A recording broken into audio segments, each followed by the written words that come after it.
My guest on the Year of Conversation is Dr. Fateh Birol, head of the International Energy Agency. Dr. Birol, thank you for joining us for this wide-ranging interview. Appreciate your time. You say that we are in the midst of the largest energy security crisis the world has ever seen. You also say that this is going to fundamentally reshape investment strategies when it comes to energy. And you also say there are clear parallels when it comes to the shock that was seen in the 1970s.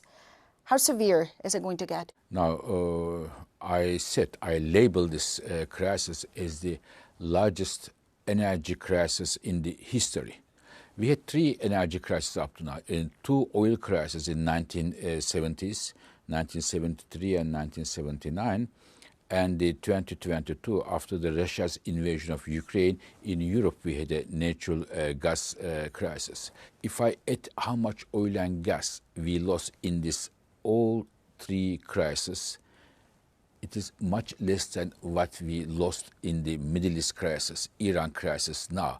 It's a huge problem for the global energy system, global economy, for Europe and beyond. And when you say this will trigger fundamental changes, especially you, and I want to reiterate this, you talk about energy, but also energy security. What kind of changes are you envisioning? Because this shows us that the world is becoming more and more a dangerous place. And here the countries want to secure their energy supplies. And this would mean that the countries will review their energy strategies, which technologies, which fuels they are going to choose, and with which countries they are going to work, from which countries they import energy, for example, and they are going to review their energy strategies, and this will have major implications for the investment and beyond. In mid-April, you made some comments which obviously made a lot of headlines, certainly in Europe, about jet fuel. You warned that in 6 weeks there could be no jet fuel. That created a lot of anxiety among finance ministers and also just Europeans who thought, this summer, am I going to be able to go on vacation? Am I going to be able to pay for fuel tickets? What is the situation now? Because from the outside, it seems that very stressed out scenario did not fully manifest. But is it the case? Yeah. So the reason I said this is very simple. Europe imports about 75% of its jet fuel from Middle East normally, and it is not finished. And when we look at our stocks, jet fuel stocks, they are diminishing. And we said that if Europe cannot find new sources of imports, we are going to have major problems in terms of flying. Now, in the meantime, Europe was able to get some jet fuel from United States and from Nigeria to compensate this gap from Middle East. So, which means that we are now sort of okay when we are entering the traveling season, but we are going to pay much higher for flying here or there. And of course that takes us to the idea that this is not necessarily a supply crisis but a price crisis. I do want to ask you... Exactly. But also let's don't forget that many companies, after I made this announcement, many companies, the Lufthansa, the Scandinavian, the Ryanair, and all of them, KLM, they cut their flights. And they cut their flights. And just on this point, because I think this is very important, some, certainly in Brussels, believed that statements like that, they were contributing to fear-mongering. Yeah. Is that something that you would go, no, this was my duty and I had to say what I said and I stand by those comments? Our motto is very clear: no fear, no favor. We look at the data, we say give a wake-up call to the countries, and if we didn't give this wake-up call, they wouldn't rush to get from Nigeria and United States, and thanks to them, thanks to this our wake-up call, they were able to get some jet fuel from US and Nigeria, which barely now addresses the problem. So in that sense, is the situation, the outlook now for Europe looking relatively better compared to 2 months ago, or is this still uncertainty? Because we're seeing the Commission just got their forecasts for growth this year. Yes, I wouldn't say better, but less worse than before. And what does that mean this year? Until, of course, we don't know what will happen with the Strait of Hormuz. I very much hope that very soon we get a fully and unconditional opening of Strait of Hormuz. If it doesn't happen, the problem with the jet fuel and diesel and beyond will be with us for weeks to come. And is there a timeline that you foresee? Because the Trump administration has been saying now for weeks that there is a plan. Manifestedly, the Strait of Hormuz is still shut. Yeah. So is there a timeline that you work with? Yes. I very much hope that the Strait of Hormuz is open fully and unconditionally, because in the absence of the opening up the strait, we will have serious problems with the both energy sector but also agricultural sector, because a lot of fertilizers go from this strait. And the problem is the following. The month of July and August, we are starting the traveling season, demand goes up, and also planting season for the farmers. So we are seeing on one hand the supply, the production of the energy and the fertilizers are going down, and at the same time the demand is going up because of the seasonal movements. The U.S. was very critical of the Europeans, certainly in the context of NATO, that they are not, quote, doing enough to reopen the Strait of Hormuz. Is there a form of criticism on the Europeans on your part, or do you understand where they're coming from? They cannot just open this overnight, and this is a global crisis. Yeah, I mean, the geopolitical situation is very fragile, and it is not a secret that there are different views between the countries, even the two sides of Atlantic.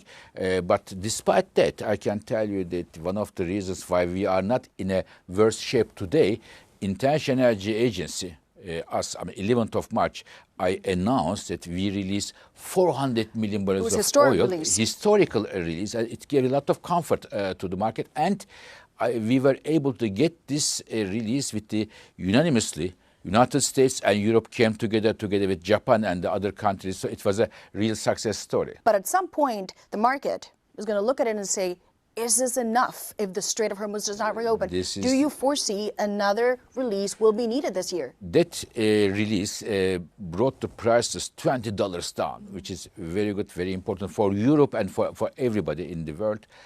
Most of people in the world, I should say. And it was, even though it was historic, 400 million barrels, it was only 20% of the reserves we have. Still 80% is here.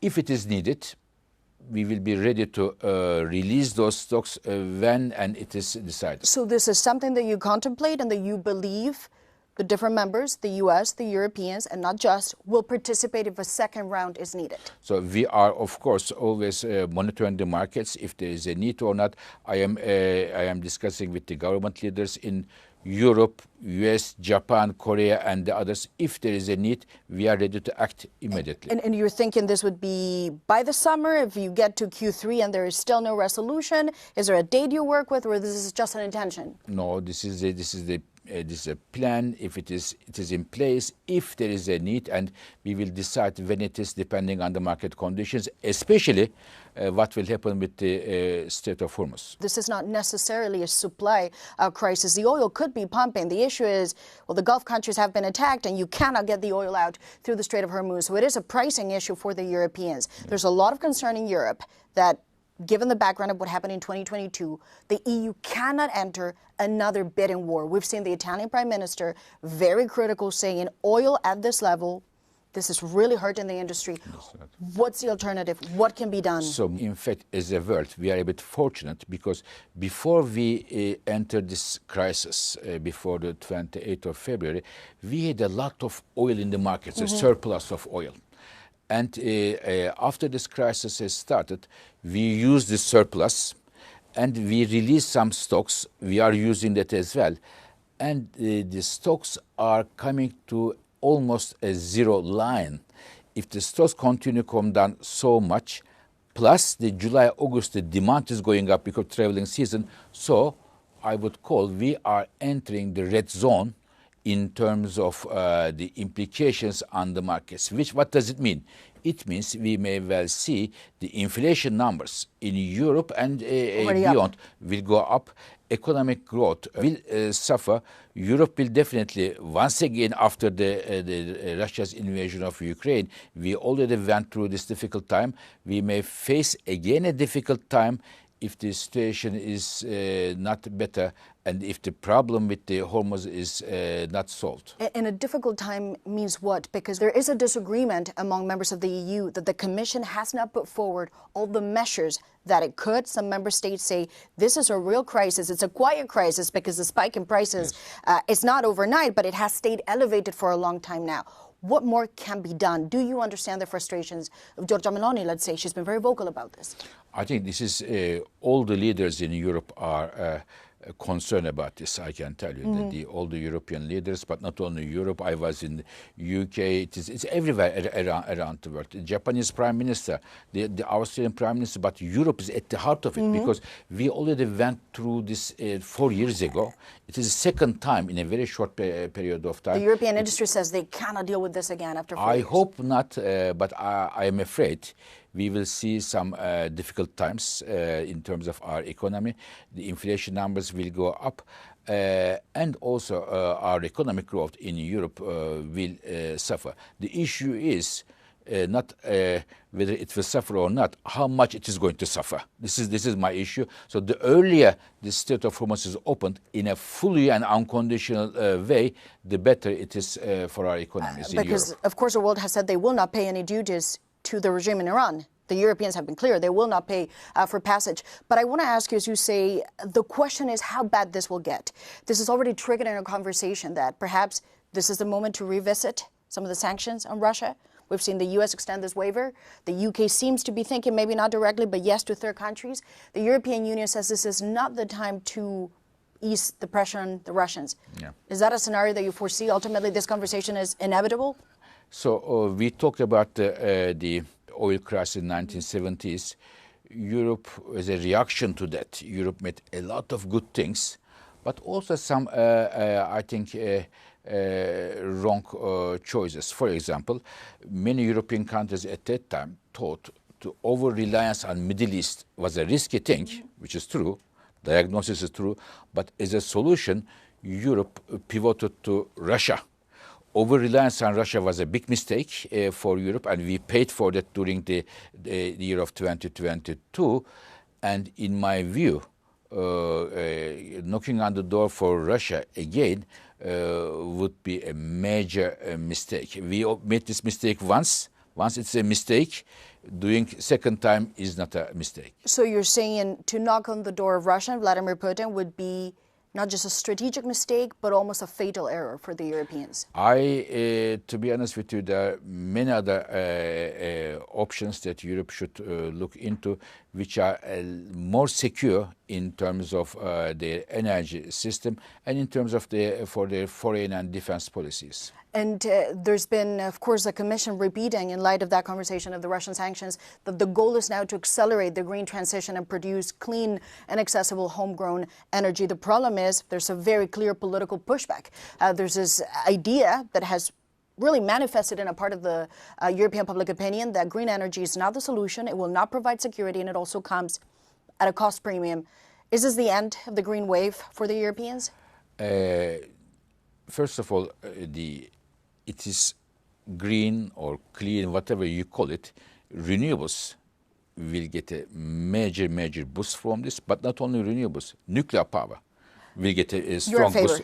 Of course, both renewables and nuclear power will be the response to this. But from one day to another, we cannot replace all the oil and gas we have here with renewables and nuclear power. We should push them, but in the meantime, we should try to bring our oil and gas from countries, from regions which are not posing threat to European sovereignty, European economy, and will not use energy as a weapon in the international affairs. And that you look at the U.S., although some would argue at this point their relationship is very rocky. Also, you look at Norway and a number of other countries that you could point to. But there's, again, the question of the price differentiation.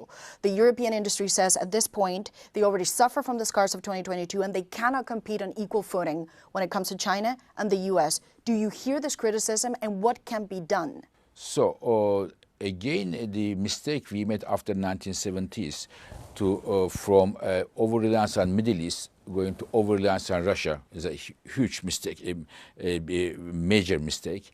And in my view, the golden rule, my golden rule number one for energy security is diversification. We have to diversify as much as possible. And this time, we shouldn't have an over-reliance on one single country, but at the same time, we should find the countries where we can import energy securely, but at affordable prices. Do you worry there's an over-reliance, and I don't want to start a diplomatic incident, but is there an over-reliance on the U.S. as a provider of energy? The criticism has been in the context of this trade deal that was signed that the Europeans are not developing as much their internal homegrown capacities because they're committing to billions to facilities outside of the European Union. Is that the risk that you replace Russia with the United States under Trump? U.S. is a major oil and LNG gas exporter now, and it is very normal that Europe should get oil and gas from United States. We're not becoming overly dependent. But whoever it can be U.S., it can be Norway, it can be, we should diversify it. We shouldn't put all the eggs in one basket. This is the rule number one for me for the energy security. And I have two final questions on this point. There is a debate, certainly in the European Parliament, but also at the top levels of the European Commission about what to do with some of the laws that have been approved. They have been approved. They are the law now.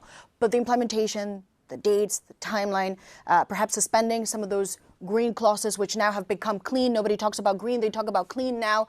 Is that a fair case? Is this the time to say, let's just stop adding things, take a breather, this is a crisis, let's just pause it? Yeah. In my view, this crisis is a very important time for Europe to rethink its energy strategy, long-term energy strategy, because I believe European competitiveness and European sovereignty will critically hinge on what is our energy strategy. Now, we will use oil and gas for some time to come. It is impossible to replace it. But in my view, Europe's energy future is electrification. We will not suddenly discover in France or in Germany or in Poland somewhere huge amount of oil and gas. It would have been already been discovered. But electricity, we can generate electricity from renewables, from nuclear power, maybe from natural gas, from other things, and we should electrify our economies as much as possible. We should our transportation system as much as possible, electric cars. We should our heating Why isn't that homes. happening, Dr. Birol? It is. I think we have Diagnosis is not new. We have not yet given enough attention to this. For me, electrification is not an environmental issue, primarily. It is a sovereignty of Europe, defense of Europe, foreign policy of Europe. European economy should be strong on its own feet, and if we want this, electrification is the future for me. And just as a final question, of course, this is happening in the context of a deeper debate, much pegged to the Mario Draghi report, in which he talks about the idea of defense, energy, the economy. Ultimately, this is a big package. You cannot look at them in silos. I wonder, however, are you disappointed perhaps at the pace of things in which things seem to be moving in Europe? The fact that we're still debating whether a nuclear will be part of a transition or not? Are you disappointed about the fact that the EU seems to not want to spend perhaps the money that Mario Draghi says will be needed? Is there still an element in which this machine is just not taking off? Yeah. I mean, there is a lot of Europe bashing around the world. I travel around the world. I go to Asia, Latin America, North America.